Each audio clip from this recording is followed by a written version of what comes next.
So this is the Rugged Revival podcast. We are the home of the UK's country, Americana and roots music community. I'm your host, Terry, TJ, or as Ronnie called me on the last show, the Constipated Coyote. He's not a very funny bloke, is he?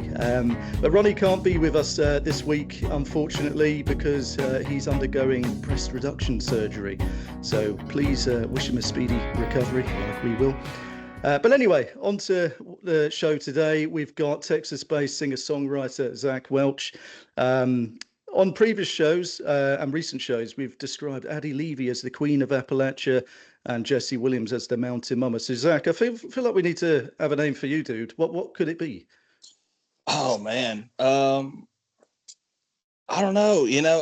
I'm a strong believer in if you give yourself a nickname, it shouldn't stick. And don't leave it to me, mate. So yeah, unless you're. One. Oh yeah, we'll come up with one.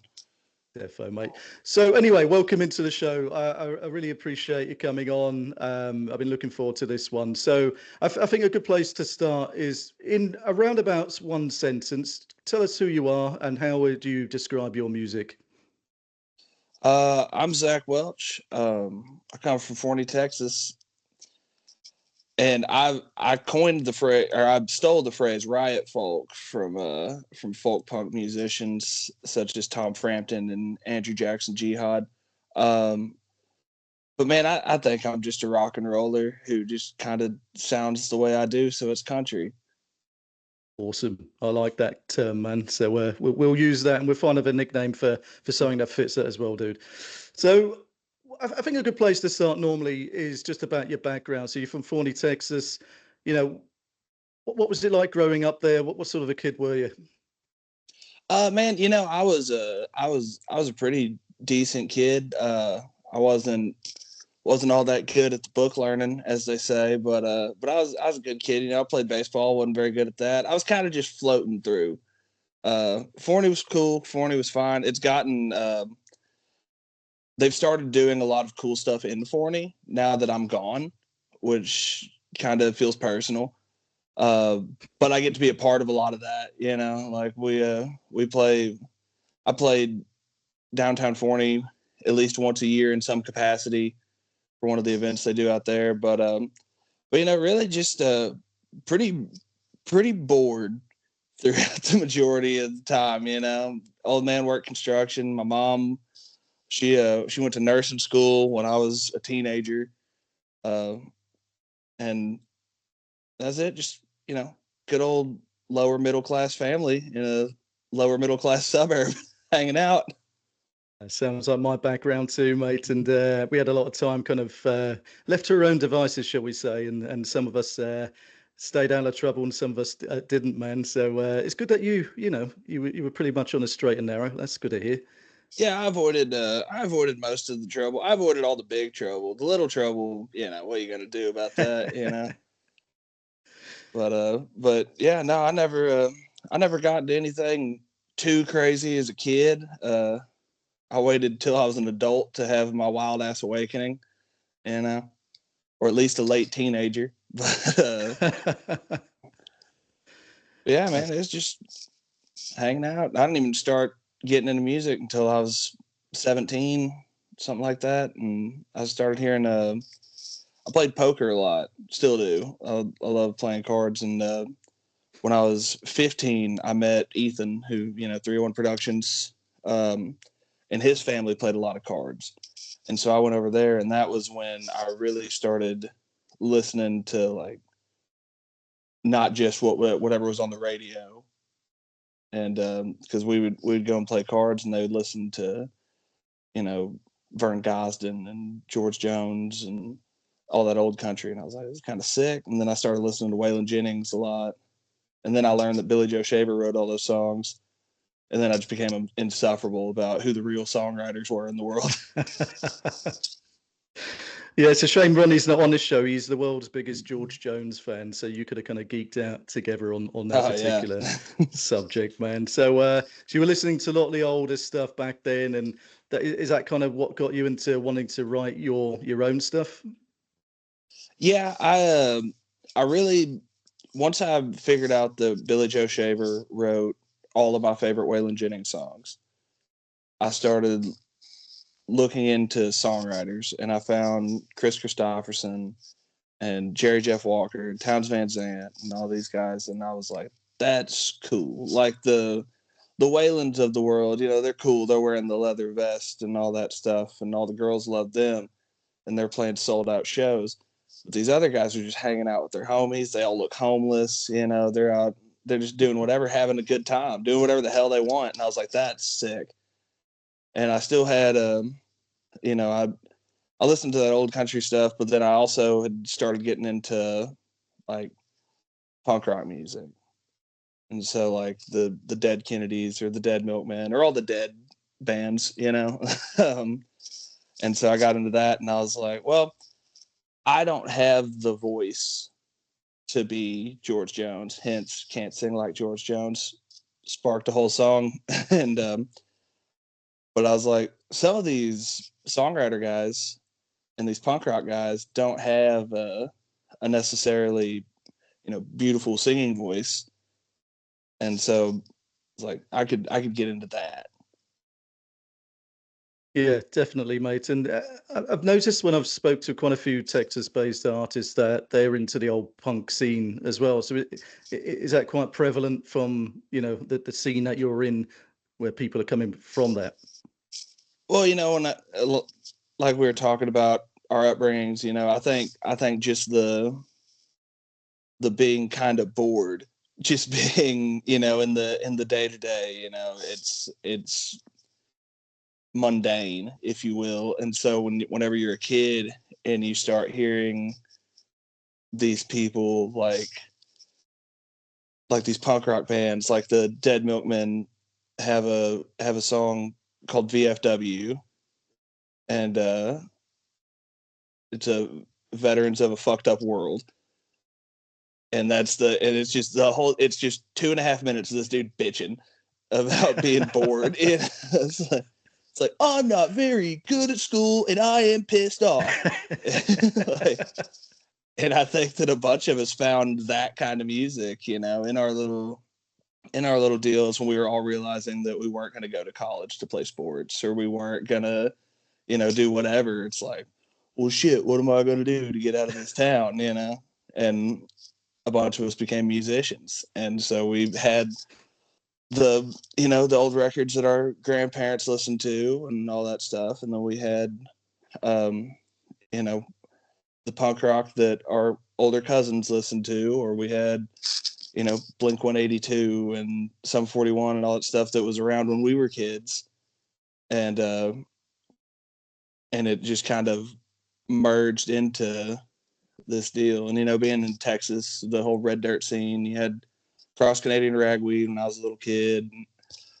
Pat Green was on the radio. I still, to this day, I love Pat Green. I hate that song Wave on Wave, because the second it got above 80 degrees outside, which is pretty quick in Texas, that song would just come on the radio every 30 minutes until it went back below 80 degrees. So really from April to December, you just, I got no direction. And and so all that stuff just kind of, I think it just merges into everybody. You talk to people, you find out you never had like your own experience. Everybody else is like, oh yeah, no, I remember that. Yeah, definitely. And I was listening to a lot of your music today because I had a 6-hour drive to Wales, funny enough, and I thought it was a good chance to kind of sit down uninterrupted to kind of go through everything. And man, I left quite early this morning, and I wish I picked a different track to start with. So I started with Enough because that was the first one on your Spotify. And fucking hell, that's a dark song. Yeah, it'll kind of fuck up the vibe. Set the tone for my day, that is. But no, it's an awesome song, and so I went from there, and then I started right at the beginning with your 254 days, the acoustic kind of album that you started with. So I suppose jumping ahead slightly, mate. Do you want to talk to us about what your kind of early releases and kind of work our way forwards?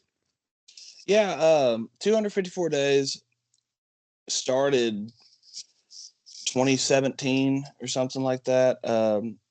I had graduated high school, went to work in construction, and I was really good friends with Ethan's older brother, and he had gone off to college, and so their grandfather pulled me aside one day, and he said, "Hey, watch out for Ethan. Just keep an eye on him. Make sure he doesn't become a shithead." Unfortunately, I failed miserably, but he calls me. He graduated high school a couple years later and went to Texas A&M in College Station. And he calls me one day and he goes, "Hey, you're still playing music and stuff, right?" Because I had started right about the time that I was getting out of high school. I was like, "Yeah, I mean, I'm playing. I have these 4 bars that I just play on a rotation every weekend, pretty much." And he goes, "Have you written anything?" So, "Yeah, I've written a couple songs." He goes, "Well, I've started making beats for SoundCloud rappers, but I think I could record music." And I was like, "All right, cool." And so he came up to Dallas. We went to his brother's house, and he took his laptop and he plugged. Remember Rock Band, the Yeah, old yeah. video game? So he had the remote that went to the Wii, and it had the little USB, and he plugged that into his laptop and hit record, and he held it right at my chest, right above the guitar and below my face. And I just sang all the songs that I had written, which wasn't very many at the time. And then I did some cover songs, and a bunch of those songs, all that ended up on YouTube and SoundCloud and everything like that. Well, then he started really getting into it, and I was like, "This is kind of exciting." So I started helping out, and we would just buy, we'd buy an interface, we'd buy a microphone, we'd buy this, that, and the other, and we had recorded all these songs now on better equipment than just the Rock Band mic, and still not great equipment. We had like $200 thrown into the project at this time, but we got all this stuff and re-recorded all the songs that I had written, and then COVID hit, and we got shut down because I was still playing bars all the time, the same 4 bars that I'd been playing. Um, and they were like, "Hey man, we're closed." I don't know what to tell you. So after a couple weeks of that, I realized how much of just going and playing music and maybe having somebody be like, "Hey, good job," was really holding me together as a person. And I had gotten married and I'd gotten divorced in the course of 254 days. That was from the wedding to the divorce finalization. And so I was already not doing a whole lot of good. And we had all these songs recorded and nobody had told me good job. So I was spiraling. And Ethan was like, "What if we put out a record?" And I was like, "That sounds like a good way for somebody to tell me good job." Yeah, let's put out a record, thinking it'd be the same people that I was playing in front of every weekend that would hear it. And so we put it out, and we did like a Facebook Live album release party at Awesome, man. where we recorded a lot of it in my buddy's garage, and so we had like 20 people watching, and it went, and then it was like you have 5 monthly listeners. It's like now you have 10, now you have 30, now you have 100, and then it started getting contacted by people all over Texas. And then it was you get an Instagram DM from somebody in Maine. And then after a little while, it was like started getting messages from the UK.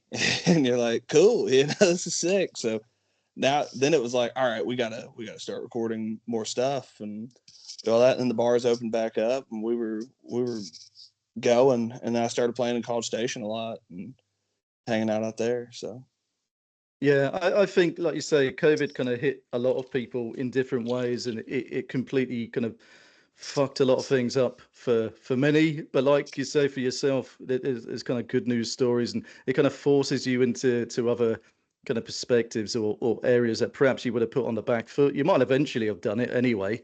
yeah, But it's interesting to hear everyone kind of went through that in different ways. So Yeah, I suppose that's a good news story, man. That came out of it eventually. Yeah, it all worked out, man. I actually have a buddy who he uh he mostly plays like not cover shows because he writes his own stuff. His name's Kenneth Waters, great guy, but he plays a lot of long shows. He does a lot of private parties and stuff like that. And oh my God, he quit his real job right before COVID hit. And I was talking to him not too long ago because I still work a day job, and we were talking about doing something together, and I was out of town working, and I was like, man, I'll be back in town this day. And he goes, are you finally going full-time music? I said, hell no. I'm scared of it right now. Once somebody confirms that I won't starve to death when I do that, then sure. And and I was like, man, I still think it's crazy that you quit your job and just started doing music when you did. I was like, because I mean, the balls to just be like, yeah, I know the world shut down, but like, I'm betting on myself. And he's like, dude, I'm gonna be honest. I made more money in 2020 than I ever made any other year. He's like, I was getting called to go play shows for like 4 people in somebody's backyard and just getting paid a bunch of money. I was like, damn. All right. Sounds like you made the right move. People were just dying for it, you know?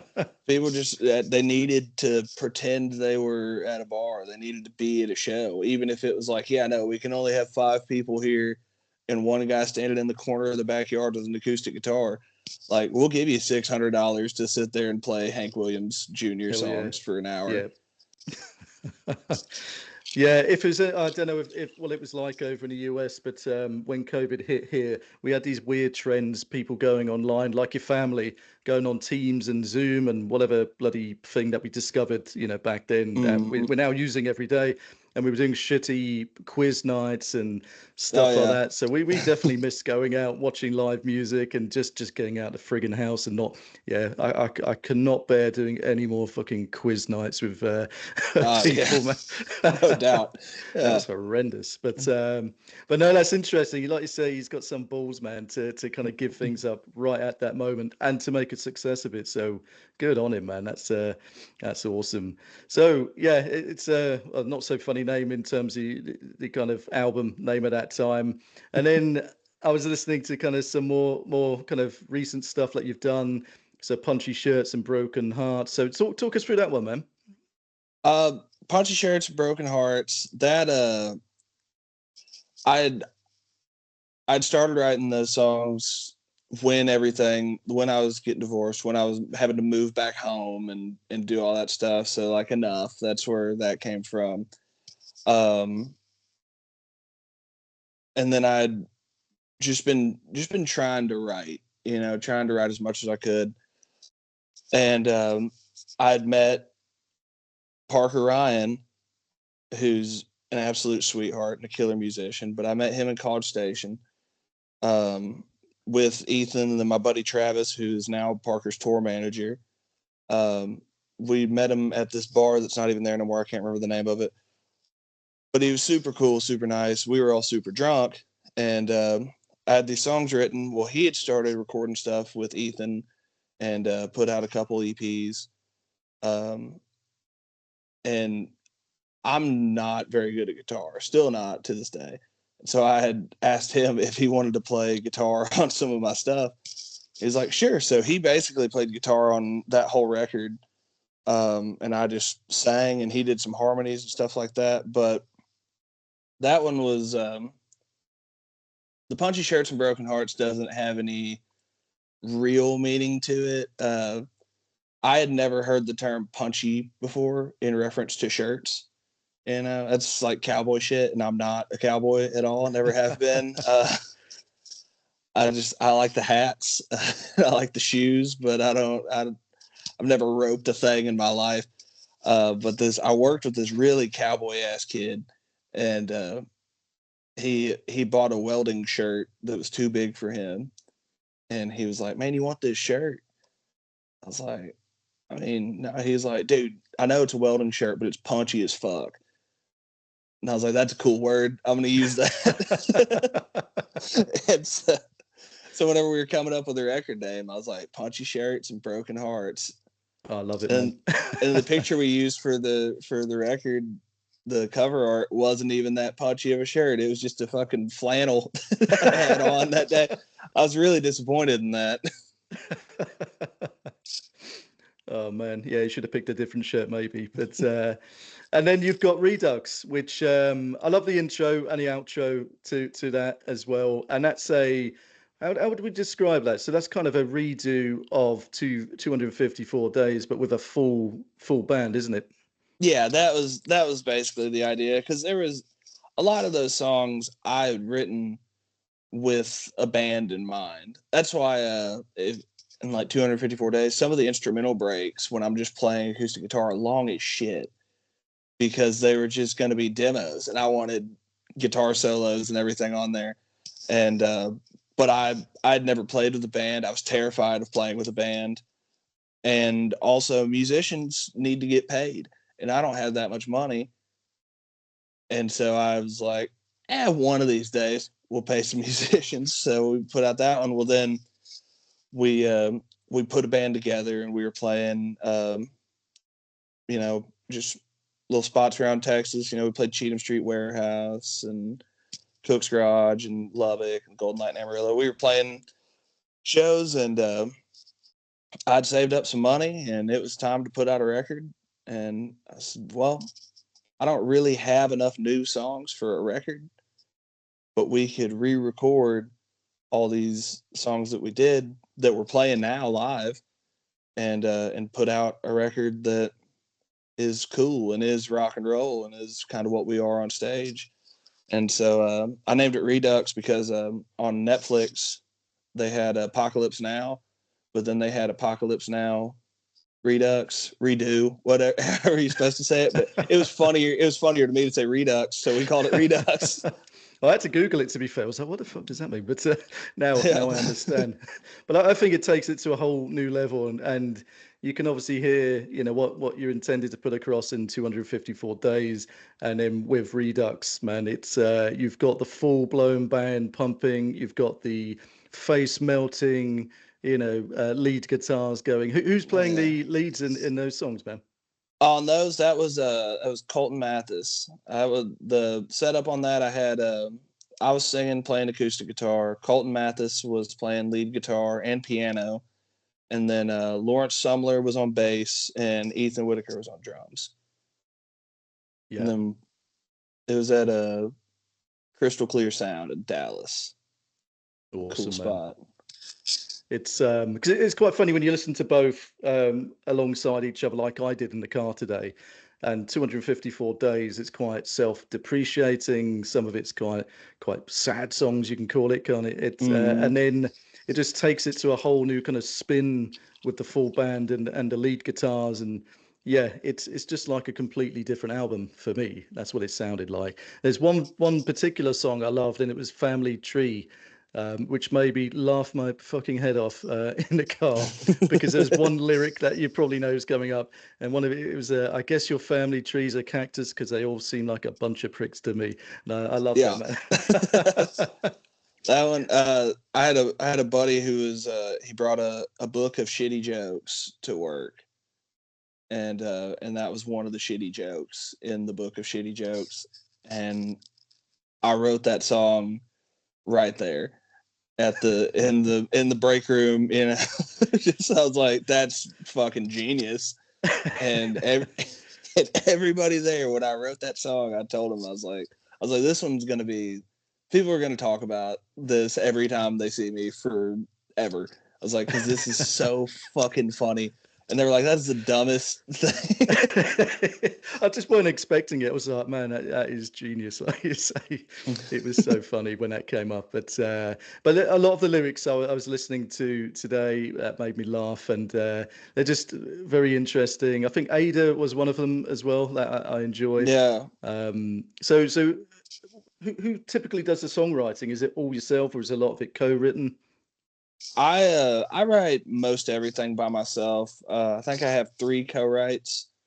Too Drunk to Try, I wrote with a guy named Chris Cunningham, and he grew up in Forney too. I used to run around with him a lot back when I first started, and I was actually working in the middle of nowhere in South Texas, and he sent me like the first verse to Too Drunk to Try, and was like, "Hey, here's a song, finish it, and it's yours." And so I finished it. Um, and then the poet, parking lot poet, um, Ethan actually wrote that, and I just changed a couple of words. And I was like, "The hell's this?" He's like, "I wrote a song about you, man." I was like, "You're telling on me, dude. My boss is gonna hear this." And it's like, "What are you doing at work? Fucking off." And then Pray It Rains that we put on the Low and Slow EP that I did with Marcus Delgado, who's an absolute sweetheart, and he's currently in Hawaii. But that one Kate Anson wrote, and I changed a couple words, and I tried to write him a song back, but he didn't like it, so I just kept it and put it on this next album that's going to come out. Oh yeah, why not, man? It's I suppose going back to my long car journey today, and on the way back, I put on the Texas to Tennessee podcast with our pals Soul Gravy and Talbot. I love listening to those guys because they just get so many kind of different people on. But I remember right at the beginning, and I don't think they kind of explored it too much with you, but I'm sure they said, you try to embark on a comedy career early on. Is that I is that did. right? I I'm did. going to ask Yeah. you about it. Yeah. No, man, I've always wanted to be an attention whore. I just haven't quite figured it out how to. But In which way? Yeah. when when I was a little kid, my dad had the Blue Collar Comedy Tour DVD, with Ron White, Jeff Foxworthy, and those guys. Yeah, man. And Yeah. and I was like, well, this is cool, and it was like we weren't supposed to be watching it, because I was little, and Ron All White's up dads there do it though. I drunk, do it with my kids. Yeah. talking about whatever. And so I saw that and I was like, well, that shit's cool. And then we had a talent show at the school, and I was in like third grade, and people told me that I was funny. And I was like, well, what do dudes do when they're told they're funny? They try to be a stand-up comic or start a podcast. I've done both, and so I was like, all right, cool. I'm gonna do stand-up comedy. And I went and I told third grade shitty jokes, and all the other third graders were like, woo. And all the parents were super nice. And they were like, hey, you did great. And I was like, I'm a fucking star. And so then the next year, America's Got Talent came to Dallas to do auditions. And I begged my mom. It's like, please, this is our big break. I'm gonna get us out the hood with this one, Ma. You gotta take me.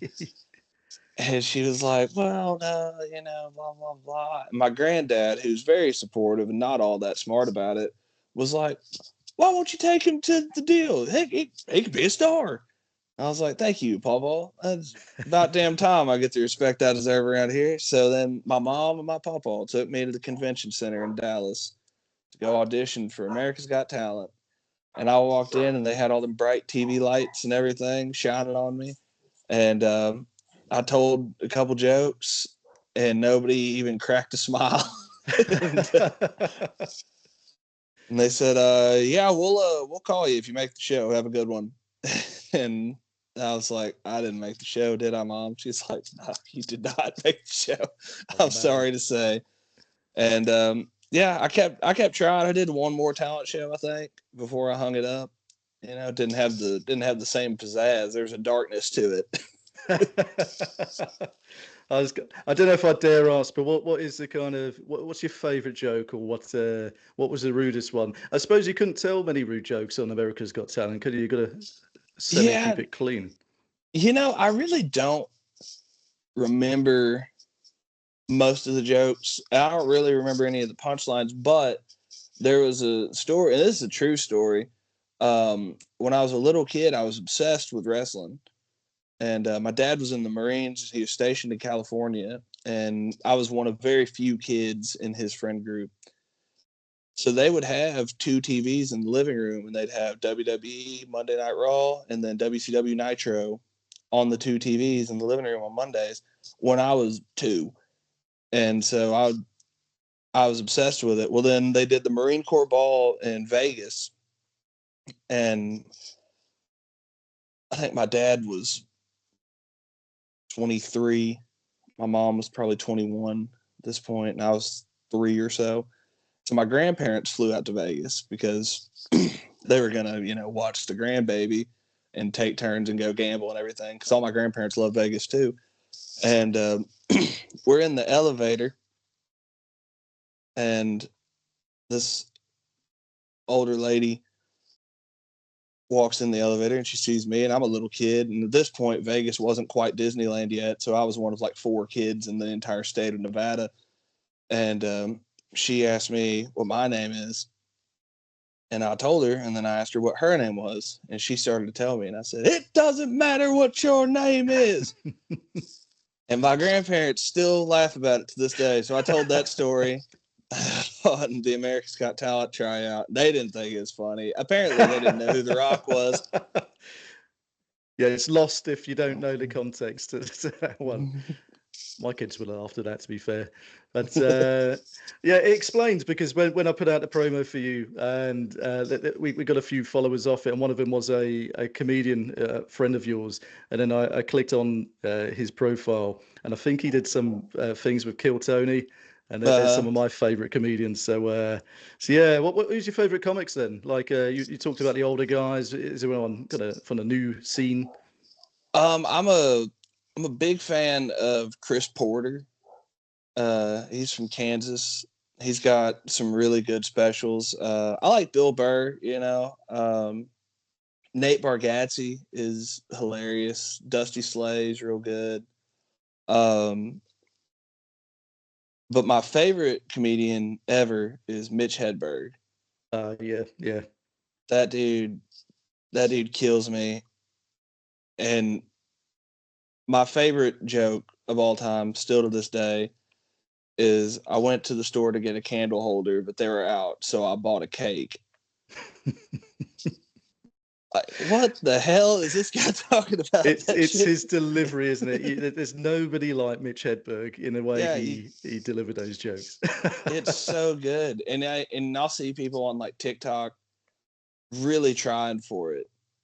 And I'm like, you're almost there, buddy. You just I don't know. You just need to make an adjustment. I can't tell you what it was, because my career as a stand-up wasn't all that promising. But like, you're so close, but nobody's going to be Mitch Hedberg. No, definitely not. So we've established that your stand-up career failed miserably, mate. So condolences for that, man. But at least you're doing well at the music, and that's that's good, man. So yeah. So we'll get back to that. So tell us what the Texas music scene is like for you, because we've had a few guys on from Texas, and we've got a lot more coming on. And it's always interesting to kind of hear your perspective of what the scene's like, how supportive it is to kind of independent artists. And in my opinion, and I found a lot of the artists that we've had on the show and just listening in generally is from, is it 95.9 The Ranch, which I've called out constantly.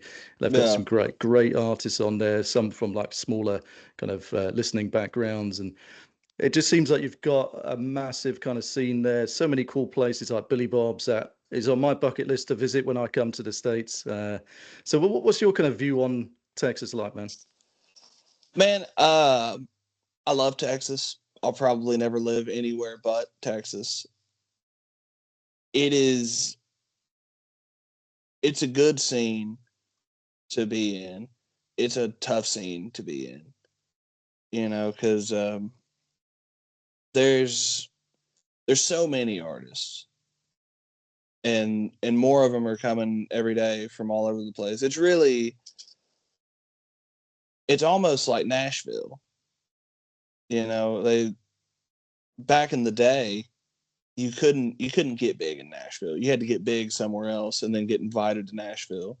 If you wanted to get big in Nashville, they said if you stop 30 minutes outside of town and get gas, the dude pumping your gas, if you can't pick better than him, just turn around and go home, because you're not going to make it. And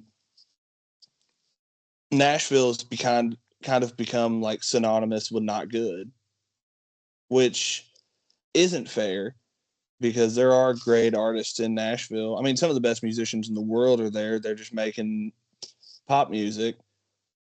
but there is really good independent country music coming out of Nashville. But now it's like, all right, well, we're not going to go to Nashville and make pop music. We're going to go to Texas. But in Texas, it's like if you don't want to go to Nashville and make Florida Georgia Line songs, then you can come to Texas and make co-Etzel songs. And that's cool, that's well. But there's just thousands of musicians. And every town has a venue that you can go in and you can play. You can get booked as a 3-hour acoustic act and get up there and pepper in some of your own songs, but mostly just play Whiskey Myers and stuff like that. And you can plug away and make a living at it. There's a bunch of people who do it.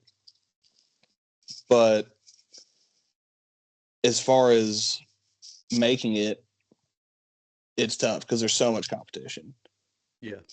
And there's so many dudes that are well funded, that are well connected, that are anything that, like, it's, if you want to make it in Texas, you really have to be willing to grind and or kind of not necessarily sell out, but maybe pretend to like some people more than you actually do, and be a part of some things that you don't necessarily care to be a part of just for the sake of having that connection.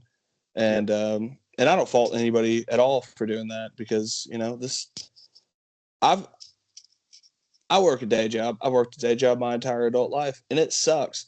I understand completely. That's like, yeah, this guy's kind of a douchebag, but this guy's a douchebag, but he can get me in at Billy Bob's and I can go make a shitload of money. It's like, hey, that's cool. And you know what? I'll tell you this much. There hasn't been somebody who I thought was a douchebag that asked me if I wanted to play Billy Bob's yet. Because if they did, I'd probably be playing at Billy Bob's. Nobody's asked me, so I can sit up on my moral high horse. Like, I'm never selling out. It's like, well, nobody's offered me, but I have a good time playing. And there's some cool bars out there that that'll give you a chance if you can build a little bit of a following. And really, if you can build a following, and luck has most to do with that, you can do whatever you want. If you can blow up on TikTok, then you can play wherever you feel like playing. And and that's a blessing and a curse of its own, but yeah, my view of the Texas scene is it's packed. You gotta just get in where you fit in, and you can meet some cool people, and then you can meet some people that are really cool to you. And then now this bar that they were like, dude, I know these guys, like, they're gonna love you. And then you try to call them and they're like, this line no longer exists. You're like, oh, so maybe that guy wasn't really my friend after all. Oh, it's so hard, man. Like you say, I think it's a mixture of luck. If you're lucky enough to go viral with something ridiculous on TikTok, and most of the time it's a shitty meme or just something that might not even be related to the music that you're putting out. Or, and like, I'm the same as you, I refuse to sell out. So I'll probably be doing this in my homemade bar forever, because I'm not going to sell out, man. Because you could be sat in your mansion, in your swimming pool. I'm just envisaging you doing that later on in life, and people go, "Oh, Zach, how did you get here? How did you make your millions?" And be like, "I made a rap country album," and it's like, can you live with that? And I have dear friends of mine that are actual rappers that do all that, and I always joke, and I'm like, yeah, if I ever decide to make a rap album, I'm just going to make a rap album, and that's just going to be everybody else's problem. It's not going to be because the masses want the mixed genres. I'm not doing a country rap album. I'm going to do a fucking drill rap record, do whatever the hell I want. That's love to hear that. I played a bar one time, and I love to bring it up because it was one of my proudest moments in standing up for myself.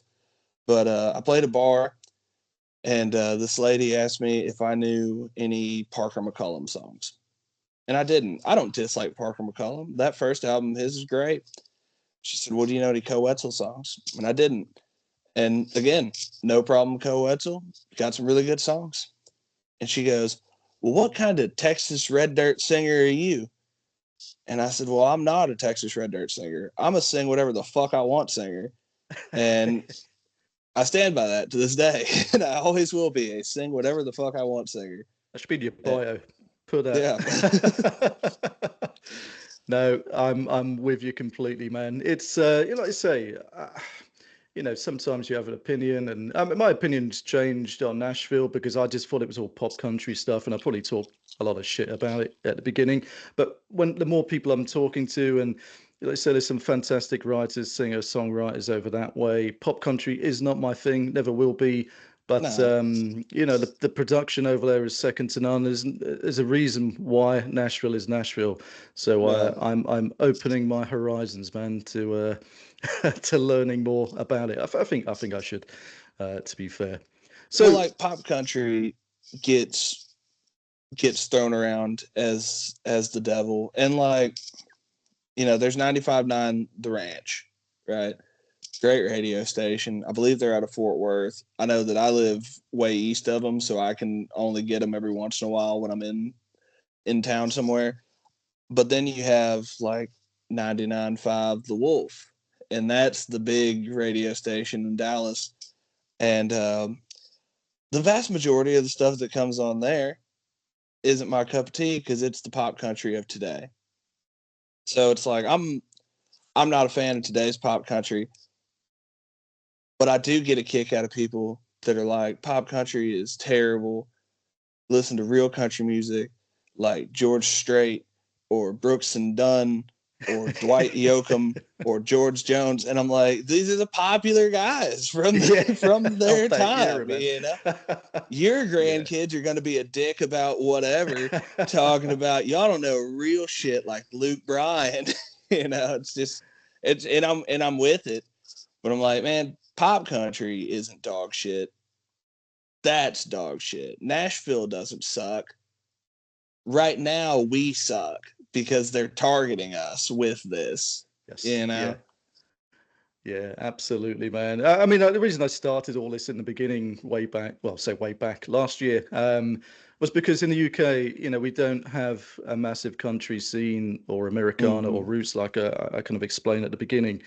And it was trying to find, well, I thought if nobody's interviewing the people that I want to hear from or playing the music, you know, there's only one thing you can do, and it's kind of do it yourself. Yeah. So that was the intention, you know, because I mean, we went to see Sturgill Simpson at the weekend, and that was probably the best gig I've ever been to. But you'll Oh never yeah. hear Sturgill on radio here ever. Uh-huh. So that sucks. But and even Tyler Childers, you know, he's starting to become on the kind of mainstream radio, but you know, his beginnings are very country, and you know, we certainly didn't hear Tyler's stuff. It was probably still don't much on the radio, but it's all pop country based. It's all quite kind of contained in the UK, which is why we're trying to kind of branch out and do our own thing, man. That's all you can do. And like you say, people probably bitch about our stuff and say it's a load of shite, but Right. whatever. Each to their own, man. See, I've been curious, and I'm glad that I get to be on this podcast with you because now I can finally ask somebody. Yeah. I know of a lot of people over in the UK and just on that side of the world in general who really dig what's going on over here in Texas and Appalachia and, you know, all over this area and this kind of indie country Americana situation that y'all don't really have over there. And I'm curious because, like, you know, here in Peeltown, Texas, where I'm right now, you know, I'm very familiar with the Beatles and I dig Oasis and I think the Arctic Monkeys are one of the better bands of this century. But I don't know shit about y'all's indie scene or anything like that. Like, I don't know the English version of me, you know, Yeah. who's running around, you know, whatever suburb of London, and he's got 5,000 monthly listeners on Spotify. I don't know that guy. So I'm always curious because I'll talk to, you know, buddies of mine, people that I know, and they'll say, yeah, I did an interview with these guys in England, or I did an interview with this guy in Spain, or these people want to fly me out to Sweden and do a house show, and like, how the hell did they hear about you? How do y'all get into this? And I was just been so curious about it because it's cool, it's dope. I've gotten to make some buddies all over the world because of shit like this. But I'm always just like, did Tyler Childers come up on your Spotify one time and you go, no, wait a fucking second, I'm gonna get to the bottom of this? Yeah. Like, is that how it goes down? It did for me, funny enough. Everyone's experience is going to be different, but I was really into Flatland Cavalry. Massive fans of those guys, and I just went down a rabbit hole of, on Spotify. It's kind of a dual thing, isn't it? It's great in some senses and then shitty probably for the artists in the other sense. But for me, it's great to go down a rabbit hole of finding other artists. If you like those, check these guys out. So then you've got Tyler, you've got Sturgill, you've got, you can kind of go around the scenes, and when you click on each profile music, then you go right to the bottom and there's more. And when I was finding more independent artists, I was doing the same. And I was like, fucking hell, this just opens up a whole kind of plethora of music that I never knew existed. Because, like you say, it's not on the radio here, particularly. I was listening, to internet radio for the ranch and places like that. And even then, it's still hard to find, proper radio stations. And I think somebody told me from Kentucky, Josh Mitchum, he said, we're like some of the K stations up there, because that's what plays more the traditional or the bluegrass and things like that. So I'm still checking it out. But going back to, I suppose, your earlier point in terms of what musicians that we have here, Jack Browning's doing really well. I don't know if you've heard of Jack. So Jack was actually our first kind of podcast guest. And he's killing it at the minute. So he's traditional country. He's a bit of blues, bit of rock. He's playing Laurel Cove this year. So cool. We don't tend to have many guys from the UK go out to you. We have a lot of you guys coming here. And more recently, I don't know if you've seen For the Love of Appalachia. So we had Lance Rogers, Hunter Flynn, and Daniel Kane come over recently, and they did a UK tour that was really successful. And they're real grassroots guys that are supporting the independent scene. Such nice guys, but fucking awesome musicians. And I think that's paved an awesome kind of path for, a bit of a bridge. So more of you guys coming over here and vice versa, so we can do a bit of a trade-off. But I still think there's a lot of work to be done around that, and Cat Deeds has done brilliant in terms of arranging it. So I can see big things happening in the next couple of years around that. And if the Rugged Revival can get involved and, start kind of pitching some things and ideas that we have, I think it'd be great. So I think it's just joining groups, isn't it? I think that's a great thing for us, joining Facebook groups. We set our own one up, and it's trying to kind of connect with different artists that you wouldn't necessarily speak to. And it's not just US and UK. We've got people from Australia there at the minute, and there's some. I think Jesse Daniels is out in Australia right now, or has been recently doing his tour out there. Yeah, that was cool. And then you got Tori Forsyth, who's an Australian country singer who's going to Laurel Cove as well. So I think it's happening, man. It's really kind of branching out. And this is cool times, I think, to see that. So have you been to the UK yet yourself? I've never been. No, I did during COVID. I did a show on Zoom for it was CES virtual shows, and they were super cool. But it was like 12 people in the Zoom call, and I played. They were like, "Yeah, can you play like an hour?" I was like, "Sure." And they're like, "And if you want to, play as long as you want, but our time slot is an hour." I was like, "Cool." And so I played. I ended up bullshitting with them for damn near 3 hours, just hanging out and talking. And we were hanging out. It was, nighttime over there. It was 2:00 in the afternoon where I'm at. So like they were over there pouring drinks, and I was like, well, hell, I might as well. You know, I ain't got nothing else going on. So I'm sitting in my living room drinking beer, talking to, you know, a guy from Ireland, a guy from Wales, and couple Englishmen, and then there's one dude from Spain checking in. Like it was really cool. And then there was this dad and his son, and the son had special needs. His name was Max. He was cool as shit. But they warned me before I got into the Zoom call, and they said, "Hey, there's a little boy. His name's Max. He has special needs." And I was like, "Yeah, I mean that's cool. I wasn't planning on getting on here and saying wild shit about people with special needs. The fuck has happened on this show before?" But they're like, "No, he's cool. He's just really into musicals, and he's gonna ask you what your favorite musical is. And if you don't have one, just say Grease." I was like, well, I could probably come up with a musical. And they're like, if you can't, just say Grease, because we had a dude on here and he's like, oh, I'm not really into musicals. And Max was pissed.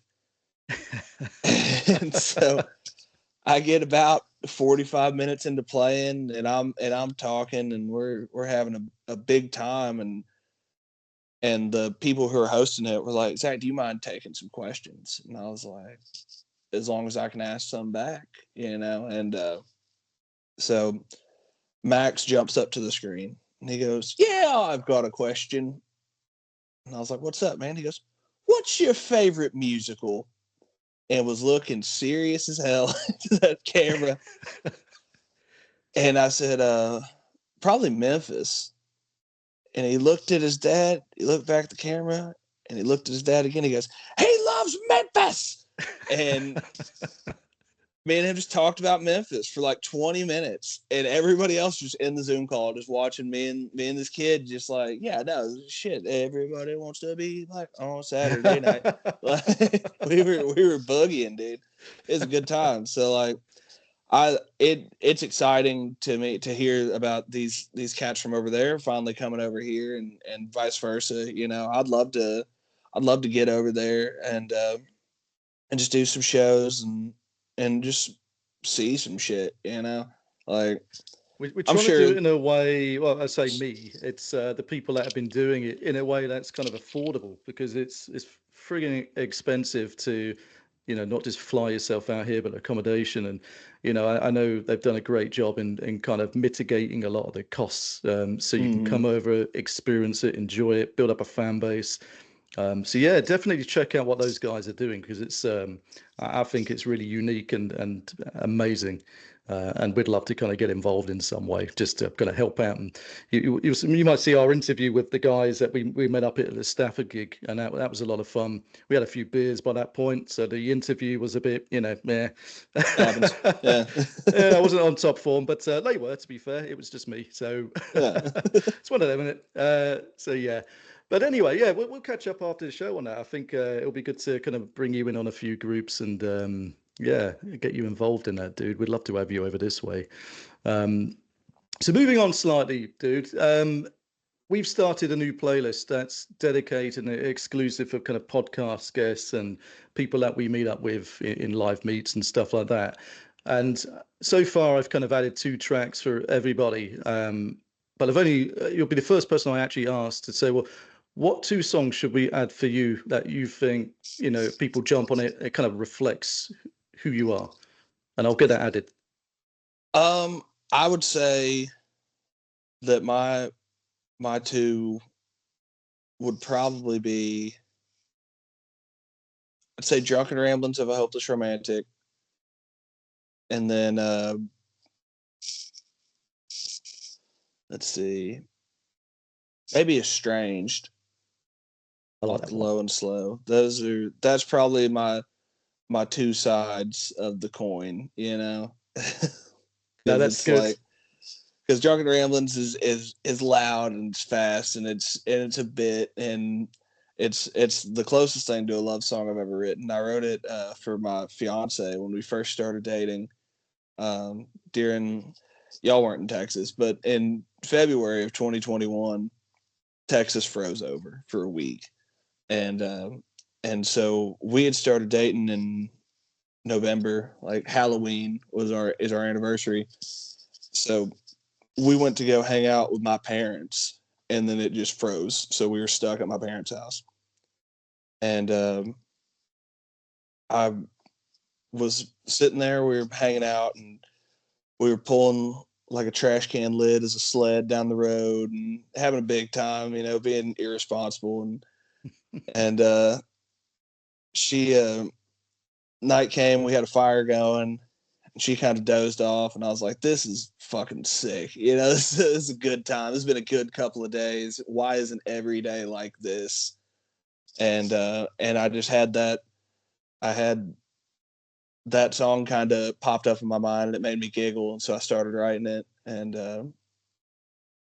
it was, the bit about if I was rich, I'd buy a wrestling ring. It's like that. I've googled it. Wrestling rings are $5,000.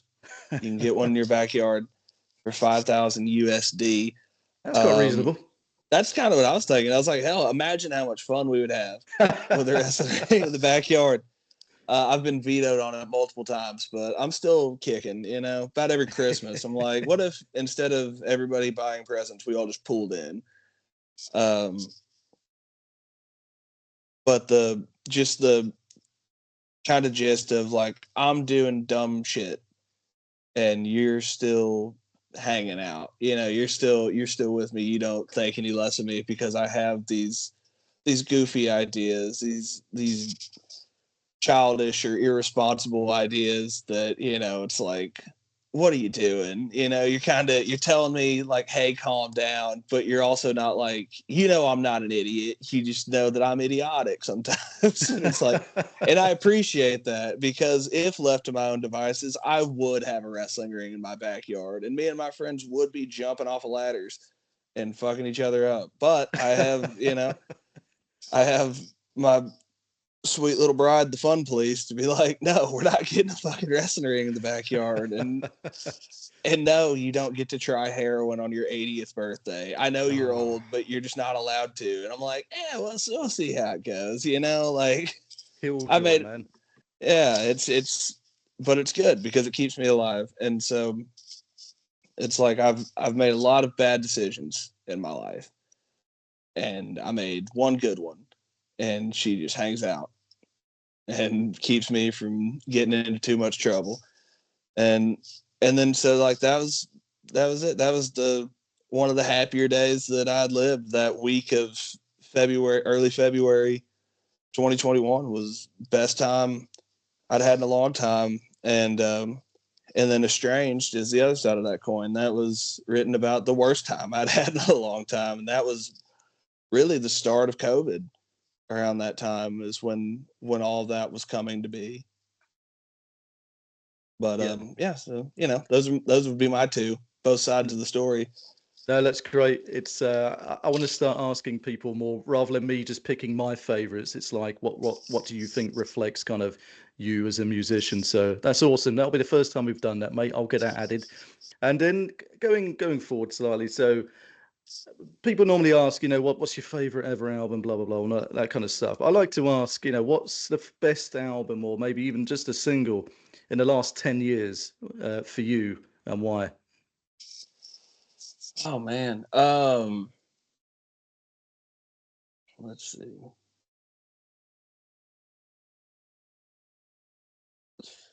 I'm trying to think in the 10-year period. Because there's been some really good ones, like the vast majority of Tyler Childers and Sturgill has been in the past 10 years. There's been some really good stuff put out by friends of mine.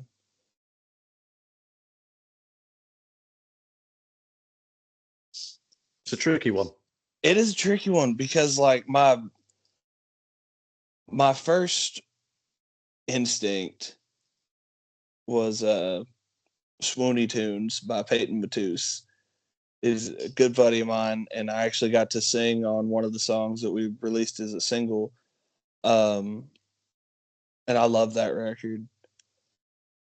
And then I love the Rye Boys records that the Rye Boys is actually my backing band now. They're killers. Drive-By Truckers have put out a bunch of good albums in the past 10 years. Old 97's have put out some good records in the past 10 years, and there's so many good ones. I don't know. You're gonna have to let me think about it because it's just going. My brain's going insane. Yeah, I'm the same. It's so hard to pick. It's like, what's your favorite movie? You've got like millions of different types. You know, it's one of them. But I'm always interested because I think 10 years is a good time slot to kind of reflect back of what there has been. And actually, we're in good times with so many kind of quality artists at the minute and bands. So you kind of touched on some of your buddies there, and we always ask about emerging artists because the platform's about picking up on emerging or independent artists and who you think we should be following or the listeners should be listening to. Is there anyone that kind of stands out for you? I think that Peyton Matuse is one of the better songwriters alive right now. I also think that really all of my buddies are so significantly more talented than me. Tristan Sanchez, great, kind of like almost emo music at times, but still country somehow. He's got some really good stuff. Jacob Ryan Marshall's country as hell. The band Laredo is about to drop a new single. That'll be crazy. The Rye Boys, they haven't put much out recently, but they have a bunch of stuff that's ready to come out, and I am advocating for it to come out. Man, there's so many good ones. It's hard to keep up.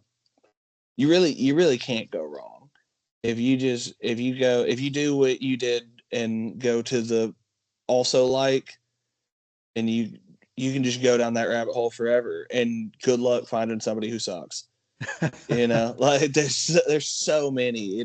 It's ridiculous, and that kind of goes back to what's the scene like in Texas. It's fucking scary because you want everybody to be successful, but goddamn, man, why is there so many of y'all? Like, it's ridiculous. But yeah, there's a whole bunch of them, man. They keep popping up. We had a guy, Folk Tongue, just put out his first single ever called the Ho Chi Town Saloon, goofy song about a bar fight. But it's sick, and he's great, and I've gotten to see him play a couple times, and he's fucking an absolute killer. Braden Stewart lives right up the road from me. He's young, he 19, maybe 20, but he's about to put out a new record, and it's really good. And these are kids that can't even like legally buy a beer in the great United States of America, and they're just putting out fucking nasty tunes, dude. Just like, it's tough. But if you passed me the aux and told me to put on somebody that you might not have heard of before, I would probably put on Peyton Matuse or the Rye Boys. Awesome, man. We will absolutely check those guys out. Yeah, it's something to add to our long list, man. It's ever growing. Like you say, it's just scary how many people are there. I've gone through like Spotify loads of times, and then you find it AI fucking things. I don't know if you've ever come up across. That's weird. I don't know what that's all about. So I kind of ignore that stuff, and then you get that confused with pop country sometimes. So there you go. That's me. So, I mean, you talked about wrestling, mate, but outside of music, mate, what kind of things are you passionate about?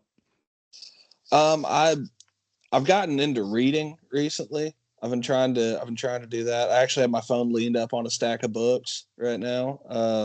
I haven't read all those books, but I got them. But really into wrestling. Me and my brother are really into that. Have been our whole lives. I love bowling. I don't get to do it near as much as I'd like to, but I'm a big fan of Dallas Stars hockey, Texas Rangers baseball. Sports. Y'all do much baseball over there? No, I mean we've got fans over here, but it's not a particularly big thing. I think NFL's been getting quite big over the last few years. But we're mainly football or soccer, as you guys call it over there. Yeah. That's kind of our main thing, or rugby, which isn't my bag. But then over the last couple of years, because it's been on the telly, we've been into darts. I've got a dartboard in my Oh yeah. bar, so that's I got good. a I got a dartboard right over there too. Yeah, I've got a I'm physique in of my a little dart storage player. room. So And a no, face that's for good. radio. You're killing it. Exactly. Yeah. If you're listening, ladies, we're ones to watch out for. There you go. That's cool, man. So we talked about quite a lot of things here, and I think maybe just the last couple of things to cover would be what's kind of in store for the rest of the year, Zach. I'm planning on having a pretty busy year. I have some stuff going on non-music related that I'm going to be busy doing for a few months. But I just finished doing vocals on the next album. And I'm thinking about calling it Redux Part Deal. Genius. Because there's a couple songs that I wanted to record when we did Redux, but studio time's expensive and I ran out of money, so we said fuck it, we'll do it later. So we got those, and then there's a few new songs on there that I'm really excited for. We're gonna drop a single pretty soon. Gonna finish mixing it, gonna take a picture for the album art, and then just gonna start dropping singles, promoting the record.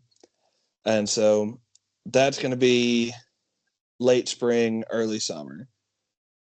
And then I want to put out at least one more project before the end of the year. Probably do one more this year and then start on the one for next year, because I have ideas. I have songs starting, written. I have a few finished and I'm working on some others for this deal, but I want to put out an acoustic EP at the end of the year called A Quick Update from an Old Friend. Because I did the 2 acoustic records. I did an acoustic EP, and then we started doing full band stuff. And I love the full band stuff, I really do. And I love my band. Those are some of my best friends in the world, and I love making music with them and hanging out with them. But I really do love just being with a guitar and talking to people. I feel like I get to get more out of people with that. I feel like when you play with the band, it's like, all right, y'all have an hour and 15-minute set, go up there and do it and squeeze whatever songs you can into there, maybe crack a joke in between songs. I'll go play, like Saturday, I'm playing that fucking bowling alley. It's gonna be sick. It's gonna be so much fun. If anybody listening is in Terrell, Texas on Saturday, come over to Film Alley, come see me. It'll be a fucking hoot, and I'll continue to play there. But I'm gonna go play for 2 hours. I'm gonna play whatever I want, and hopefully some people like it. And if people like it, historically, I'll make friends. We'll sit and chat. Like, I'll play from 7 to 9, and I'll leave whenever the place closes, because I'll sit and bullshit with whoever wants to bullshit for as long as they want to talk to me. You get a little bit of a saving grace because that bowling alley is also a movie theater. So sometimes you'll start chatting with somebody, and then they're like, after 30 minutes, they're like, oh shit, my movie's about to start. And you're like, good deal, I was running out of shit to say. Thank God. But I love the intimacy of just playing acoustic music. And even though I'm not like a really pretty guitar player, like I don't finger pick hardly at all, like not successfully. I'll try, but and I don't really play a whole lot of shit that you grab a random group of people and throw them in a bowling alley and they'll know it. But if somebody makes a request, I can find something almost close to it. And it's like, well, I'm basically the Spotify section of, well, if you like that, maybe you'll like this too. It's like, oh, do you know any? I don't know. I feel like I've picked on Wetzel and Parker McCollum enough, but whatever. those guys, and I'll be like, how about Gary P. Nunn, the only true Texas country artist? No, that sounds awesome, man. So beyond kind of streaming music and kind of sharing, how else can people support you? What can we do? Oh man, well, you can find me on the Instagram and Twitter, Zach Welch Music. I'm on there. Instagram, it's usually just show posters and then pictures of me and my lady wife and the dogs. I'm not really all that active on the Instagram, but I post the important shit there. And then Twitter, I'm on there yapping pretty regularly. You can come and we can chat about whatever you feel like chatting about, and it'll be great. I'm not very active on Facebook. I have a Facebook page, but it's just linked to my Instagram. So whenever I post something on Instagram, it just goes to Facebook. But yeah. We do something similar. But so X is a place to kind of find you, talk shit, and have a good laugh. It's a funny platform that for musicians, and for us, we have pondered kind of going over there, but it's just kind of like you get sucked into some strange conversations, and it gets a little hairy. It gets a little weird in there sometimes. It used to be a lot better. I know a bunch of people say that. I see that's like one of the main things that people say is that they blame Elon. And I'm not a fan of Elon, but I did have to get his Wi-Fi because I live in bumfuck nowhere. So I can't talk too much shit about him publicly or he'll shut my Wi-Fi off. But fuck that guy. But like people talk about X and they're like, well, it was better when it was Twitter. And it's like, well, yeah, but also you were a teenager at that point in time. Like it's a lot better when you're just on there talking to your homies. But I've made a bunch of really good friends on Twitter. Matt Moran through Twitter, Jason Harrell, who plays fiddle for every single living soul on this world. He's always doing something. Mondo Salas, who retired from music to be a family man, which I admire, but I do hate that I can't just listen to him or book a show with him, whatever. Just really, really cool dudes that I've all met via Twitter. I've made a couple friends through Instagram, but only like 2. Everybody else has been on the Twitter. We started doing a festival for a bunch of people, and that are all over the country. The Sad by Southwest, which is eventually going to get litigation pressed against it for ripping off South by Southwest. But until then, they don't call it in-law country, to quote South Texas Tweak. But we do it in DFW every year. This will be our 3rd year. And Matt Moran, he's kind of the brainchild behind that. He started the deal, but we had him, J.R. Tully and the Dreamland Band, True Grit, myself, whoever's just anybody that wants to come and play. We've had James Guetta came from Chicago, the Whiskey Outlaws that changed their name, and I'm so sorry if they hear this. I can't remember their name off the top of my head. I love them both dearly, but I can't remember their new band name. But they were supposed to come from Kansas, and like we just get together, and all these people just once a year just go to some bar in DFW. We don't make shit for money because we're selling tickets, and it's a bunch of dudes that nobody's ever heard of. So, we'll sell as many tickets as artists we have on the show. So it's like everybody gets a ticket. And we go out there, and the first time we did it at a bar in Fort Worth called Lola's, and we just had a long day.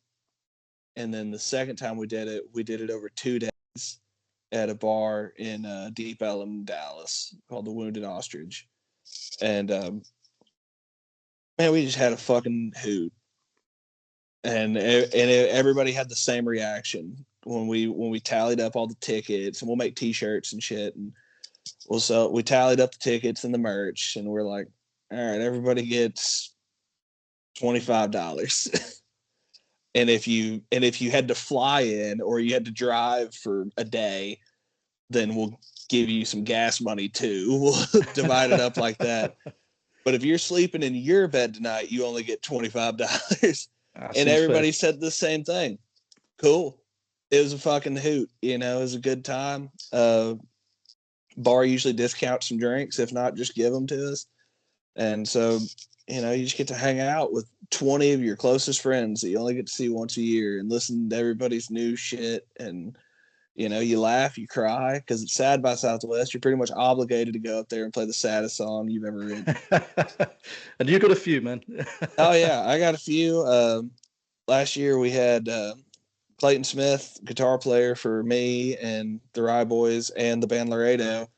He got up there and did a song swap, I believe, with J.R. Tully out of San Antonio by way of Baltimore. But he played a song and everybody in the bar, including him, cried when he played it. It was the saddest goddamn song I've ever heard in my life. It was so good. And then, like, next thing you know, we're all just having a huge time, laughing, drinking, carrying on. So it's like, I look forward to that every year.